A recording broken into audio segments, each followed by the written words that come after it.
Welcome back, everyone. So this is part 2 of part 4 on how to stop blundering in chess. Today, let's focus on positional blunders. So this is not going to lose the game immediately, but it's going to lose the game eventually.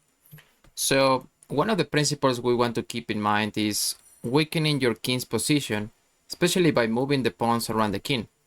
So let me go and skip ahead to the position I want to show you. Here, okay, we're gonna get queen g5. So this is a very positional play where we have a pawn structure on this side of the board, and ideally the plans for black is going to be some kind of minority attack where we're gonna push the pawns on this side of the board. Okay, so we get knight to h3, hitting the queen, and black is happy if they trade queens, especially because now we can have a target. We can have this target here. This also might become a target for later. So queen g6, queen e3, and now knight to a5. Knight to a5 with this idea of possibly getting an outpost. These two squares look very attractive for the knight. Now b3, rook to c7. The idea is to double up the rooks, right? So, okay. Now we're gonna get knight to a4, hitting the queen again. So black moves the queen. Perfect. Knight to d3. And rook to c3. This is a positional blunder. So this is even the concept I want to show you. But this is also a positional blunder because rook c3. Now, how do you continue this game? It's a good idea, bad execution. Then you want to double up the rooks like this. Rook c8. And now you have a target. Now you have this pawn that is a target. But okay, I guess the idea was, oh, they can never move the knight. But after queen goes to d2, attacking the rook, it's like, okay, how exactly are you supposed to continue the game, right? So you're gonna have to do something like this, and it's not great. Okay, now let's go back to our topic in mind. So after queen e2, rook f to c8, and now this leads to a blunder, knight to b4. This is more of a tactical blunder, so we can take this knight, we can take this pawn with the knight. This pawn is hanging, and if they take here, we just take twice, and this is terrible. This is crushing for black. So now, after knight takes on b3, they go, oh, okay, I'm gonna try to counter the attack they have on this pawn because it's too much, and they push the pawn around the king. Yeah, this is a positional blunder, however you want to put it, because first the rook is hanging, right? And now, how are you supposed to attack the queen? So first, if we do a little bit of calculation, we can take here the rook, and if they take, I take here with tempo. Now the king has to move, and I am up a full piece, right? I am up a rook. So here, you also want to take tactical play in consideration, but never push the pawns around your king. Unless you have a very good reason. Every position is different, but this is just terrible. Yeah, g4 is a terrible blunder, a positional mistake. Alright, one of the positional principles in chess is control of open files. Pretty much at all times, control of open and semi-open files. In this case, really easy to see, there is no pawns on the d file, so we want to control it. Okay, excellent move from white is going to be queen d4. Okay, if they trade queens, I get my rook here, and now the other rook is coming. I have complete control over this file. Now, this doesn't happen in the game. Queen d4 is avoided by queen h5. So this is not bad, it's not losing or anything, but it's a positional mistake. Why? Queen c7 is better. So queen c7, this is square. Now this is better because I am trying to control the d file by bringing my rook. Later I can also develop my bishop and bring my other rook into the game if I'm playing black, right? So always try to fight for the open files. And this is so important because he's one of the central squares. You're also fighting for the central squares with this move. So queen c7 is much better. And the continuation can be something like rook d2, bishop to e6, rook a to d1. And I'm gonna do this with white. I'm gonna fight for this open file. All right, the next one. If you can take away one thing from this video is controlling key squares. And we insist so much in developing pieces because we're covering these 4 squares. If failing that, you can concentrate on the outer square. Okay, I'm gonna show you here from the start. e4, c5, we get a Caro-Kann, c4, d5, and we're gonna get this trade of pawns in the center. Queen takes, knight c3, queen is being attacked, we have to retreat, queen d8, bishop to c4, and now knight to f6, knight f3, knight c6. Everything so far is good here, but we have to think about, okay, how am I controlling the squares in the center, right? This is a key square, d5. d5 is very important as they can push the pawn. Bishop is controlling this square, the knight as well, and behind it the queen. So d5 is almost like the most important square we have to defend with black. However, so best move in the position. Try to pause the video and what will be the best move in this position. Okay, so e6, right? e6 helps controlling the d5 square. Knight is here, and we are doing fine. But black gets a little bit too aggressive, I want to say. Bishop g4, thinking, oh yeah, I'm pinning the knight. They cannot move it, or they lose the queen. However, that blunders the game. And black has different moves. White has different moves to punish this. So d5, the most obvious move. And you think, oh boy, I have to move my knight. No problem. Yeah, this is going to lead to a blunder. They can even sack the knight. We take the queen. Bishop gives a check here. And you can see we're getting into a lot of trouble because we have to defend. They can take here. And yeah, we are going to have to give up the queen. This is losing. This is losing for black. So yeah, this is just an example of how things can go wrong very, very early in the game when we're not controlling the key squares from the opening. And white doesn't even have to do that. Instead, they can go queen b4, sorry. No, yeah, queen b3. Targeting this pawn and this pawn. Wait, what is happening? Yeah, we're getting into trouble so early in the game.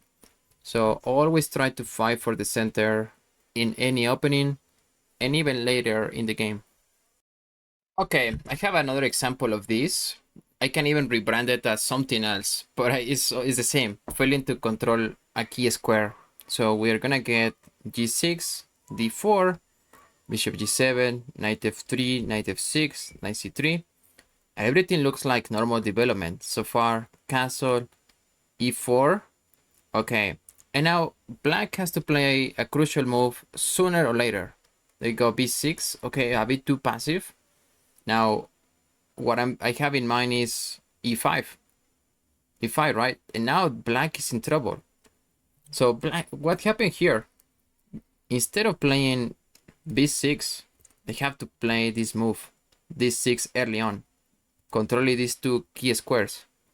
They have to fight for the center with this move. It's a common theme in the King's Indian, where you're developing the bishop like this, fianchetto the bishop, and you have the knight out. So even if I push the pawn e5 now, it's not as effective, right? I can maybe take, and if I take with the pawn, they take the queen. So it's not gonna be effective because they have a defender. But after this, after they play this, b6, oh, okay, e5. And now they go, oh, I'm gonna move my knight, and they blunder knight to h5. Perfect, g4. Yeah, they resign on the spot. There is no safe squares for the knight. This blunders the knight. So yeah, always fight for the center and control key squares.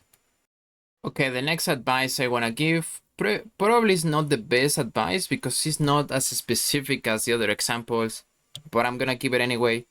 Playing a beautiful, pretty move that has no purpose. In this case, knight takes the bishop, easiest move on the planet, just take. Okay, here we're doing fine.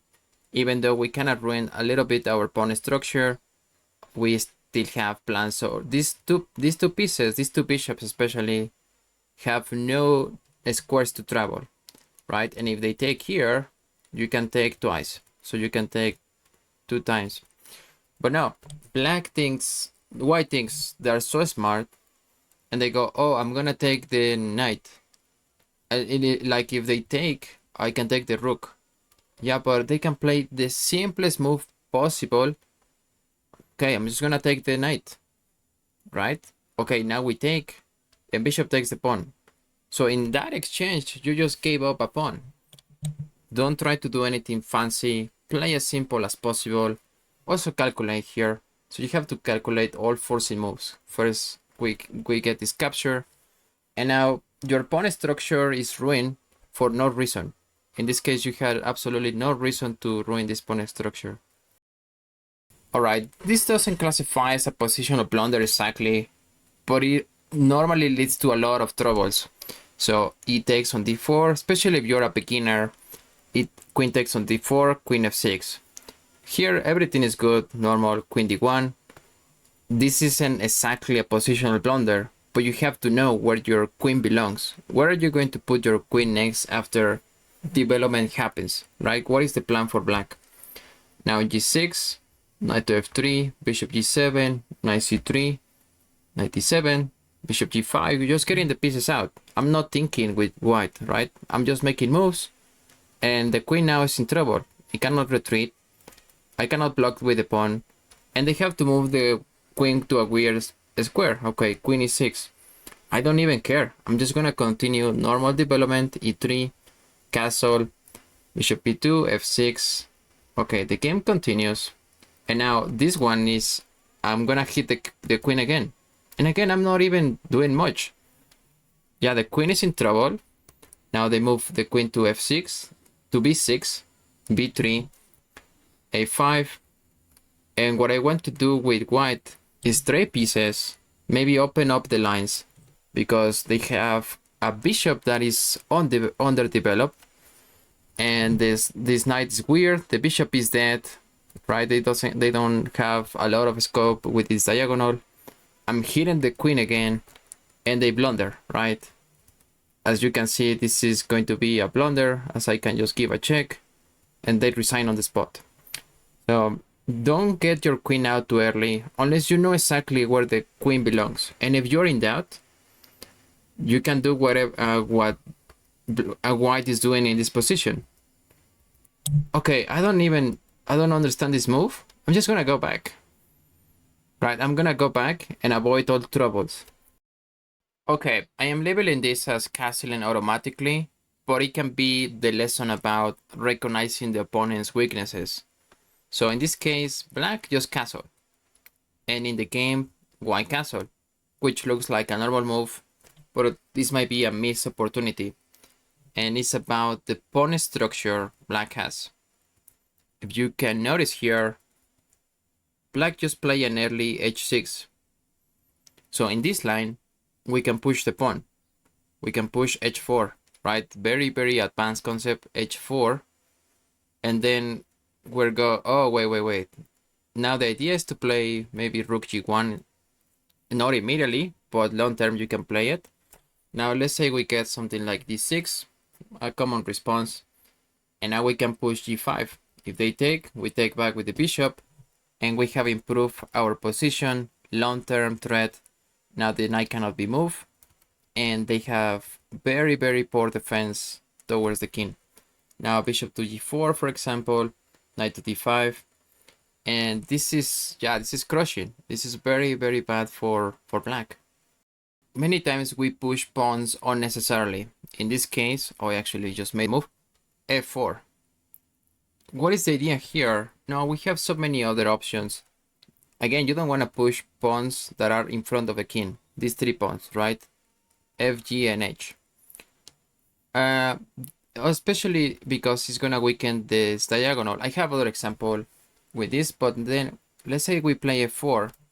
Now we're gonna allow h5, a lot of counterplay, and then let's just, as for the sake of this example, h4. Now we are just pushing pawns for no reason. Then they can take the pawn, and then we allow this outpost. This is bad. This is terrible for positional play. Instead, why don't we think about rerunning this knight and getting an outpost on f4, right? So that will be an excellent choice where you are not compromising anything. You're not compromising your pawn structure. Always keep it as intact as possible. Okay, I promised I was gonna give you another example with weakening the king, the diagonal around the king. So in this move, in this game, they just play this move, f6. f6 weakens this diagonal, right? How do you punish this? What you have to have in mind is I'm gonna open up the lines, all the lines as I possibly can. So in this one, I'm gonna play not d3, but instead c3. c3 preparing for d4. So after this, let's say I prepare d4, and the bishop is in trouble. They will have to move. I can keep pushing the pawn. Now the knight is in trouble, and see where this is going. Probably not the best move, but they are getting into a lot of trouble for no reason, just because they weaken the diagonal around the king. And there is gambits where you can even sacrifice, not in this case. I guess if the knight was in other place, just to make a move here. I'm gonna go here and take the pawn.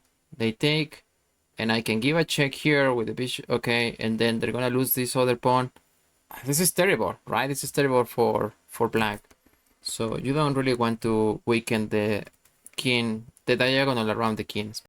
Next, we have outposts. Any good video that talks about positional play, we're gonna talk about, okay, you have to get an outpost for the knight or with the bishop. So in this case, black feels pressure by trading this pawn, and they just take here. Now there is something better in the position, because this is not really even forcing. Here they can maybe just take with the knight, and we're giving them a lot of the activity. We're helping them. We don't want to help them. We want to make the opponent's life complicated in chess, right? Not outside of chess. So here we can play bishop d3, hitting the rook, and now how do you remove this this bishop? You can now get this, and you can never move this bishop ever in the game. It has become the most powerful piece in the position. And look at this. Yeah, how do you move with white, right? Now they have to move the knight, and this is super awkward to play. In this one, I want you to take a second, because what were you playing with white? In this position, we're up the exchange. We have two rooks for a bishop, right? They don't have the rook. Now, we can grab material, but this is positionally not losing, but it's worse. This worsens the position. The problem is they have an attack on the king side. What is more valuable, these two pawns or these two pawns? Nobody cares about this. There is no way. I mean, they can start trying to push these pawns on this side of the board, which, by the way, let's say I make a move here just for the sake of illustrating.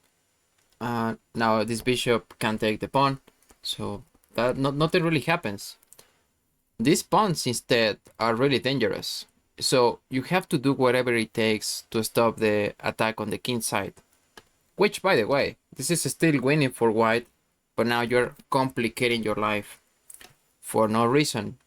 Now the best move in the position is to play f3. And this actually breaks one of the rules we saw before, but every position is specific, so we cannot just generalize and apply to everything. Here, this stops the pawn, right? If they want to play this, we can just take, and now we can trade bishops, and we're doing good. We're doing fine. But after queen takes, let's just see the continuation to this.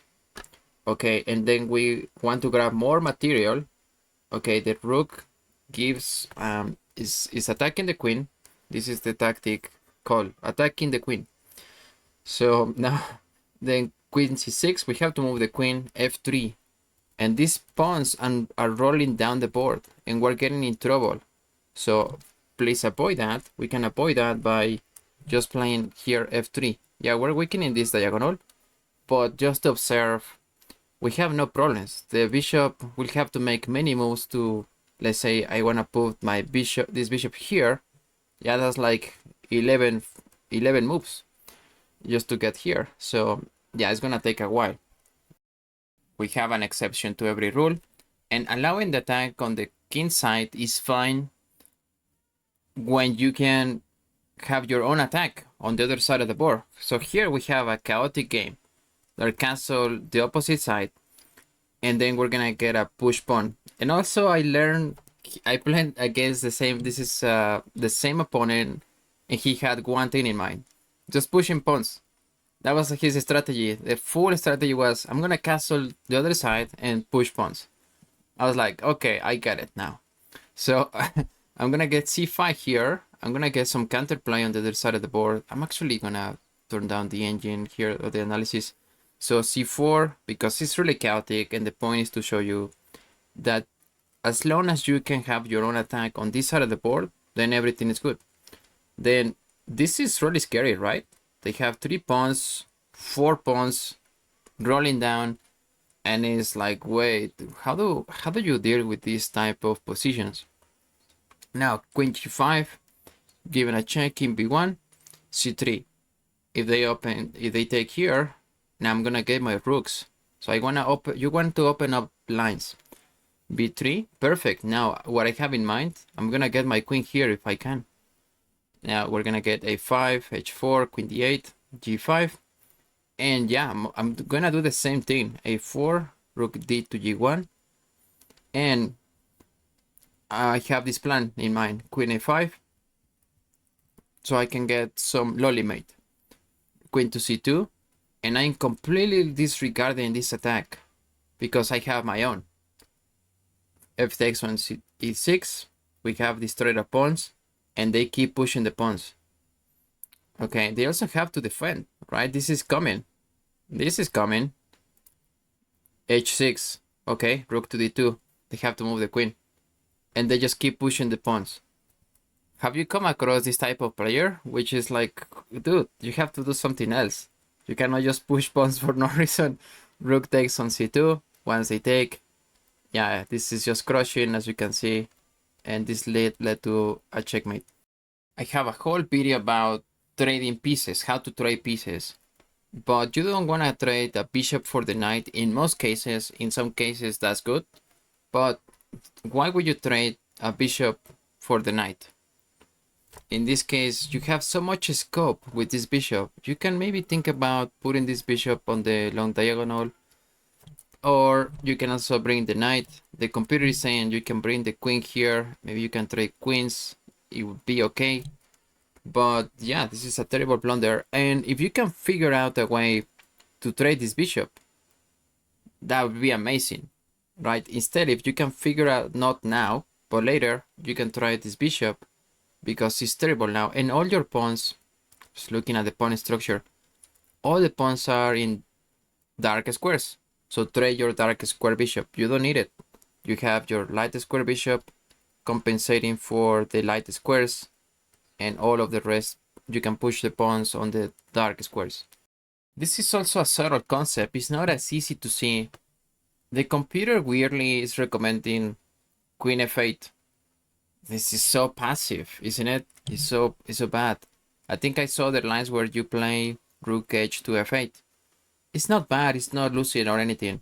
But here you allow black or white to have so much activity in the position, so they can rewrite the knight and get an outpost here.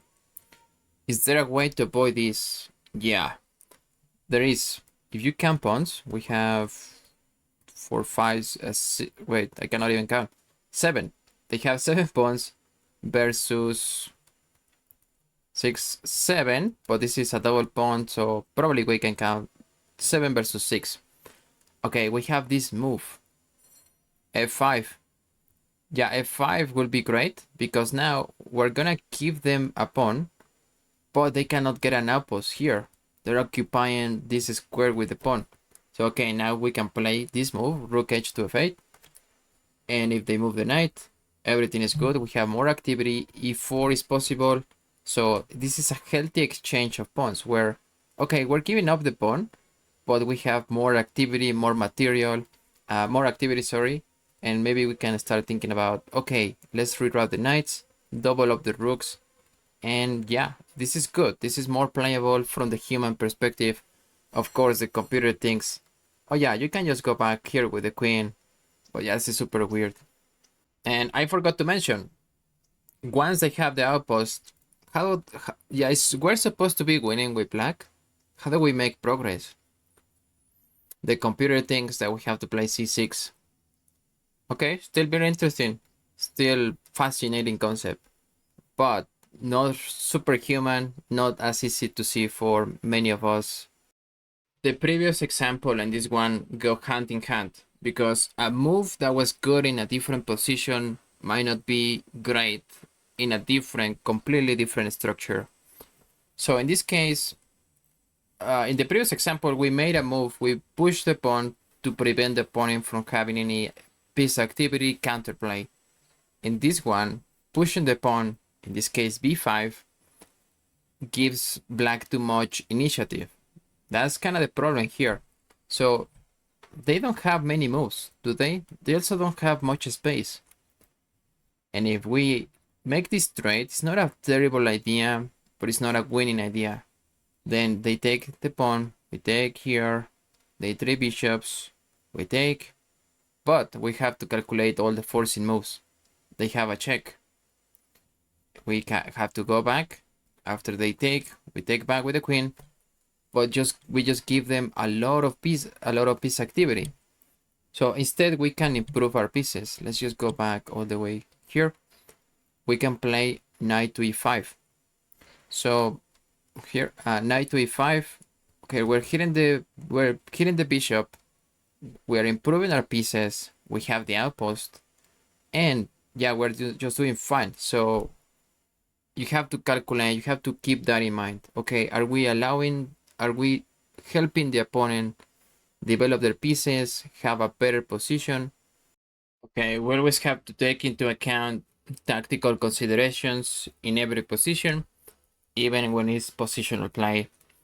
So in this case, white is going to hallucinate a tactic. So they think, oh, I'm gonna win this pawn, and after they take, maybe I can give a check to the queen, and maybe also to the knight, right? But the knight moves. Now it wins the knight, but we get in trouble, right? We get in trouble because now we cannot castle. So there is something even better, much better than that. Here we can play queen e4. So here we're threatening to win the knight, but we're also threatening to checkmate. They're gonna have to move here, and we can cleanly, very clearly win the knight. And this move is not possible anymore. So the move order really matters here. You might wonder, so I didn't see much difference. Well, the computer is saying this is an equal game, right? And the other version where we win the queen, we win the knight in this position, this is +4 for white. And here I just wanted to show you what happens if the knight is on f3. Now we have a Greek mate. Now this move actually works. So we have to take everything into account here. So now we can sack the bishop. Once the king takes, we can jump in with the knight, giving a check. And now we can bring in the queen, threatening to checkmate. They will have to give up the queen to continue the game, right? So yeah, we have to take everything into account. The position of the knight would completely change the game. Okay, here, instead of prioritizing development, white is going to push the pawn. It's just like making unnecessary pawns in front of a king. We have to focus on development first, and the computer approves. The computer is saying you have to develop your knight, but they go here and they play h3. Okay, so what I'm gonna do with black is exploit this file, the h file. So because they have created a weakness. Okay, I'm gonna play rook to g8, king h1, now h5. knight h5, and I'm gonna push my pawn. I don't even care. g5. Yeah, they have this tactic here. They can take this pawn, don't take back, because that forks the two pieces. So this is terrible. Oh, it also hands the knight, which I didn't see. So now g4, and everything is good for black. Black is crushing in this position. And let's say what happens if white had prioritized development instead. Knight to d2. Okay, it allows this move. The bishop can get here and pin the queen. But look at this beautiful knight now. And my pawn is weak. So best move according to the computer is retreat my knight. Yeah, this is much better for white in the position because they care more about development and not moving this pawn, like weakening the position. Okay, sometimes we saw a good video and they tell you have to get an outpost. Okay, yeah, that's generally good advice.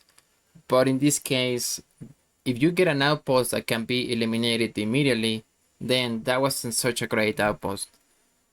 And this is a good example. So we jump in here with the knight. This is a positional mistake. Why? They can eliminate it immediately. Like they don't have to wait.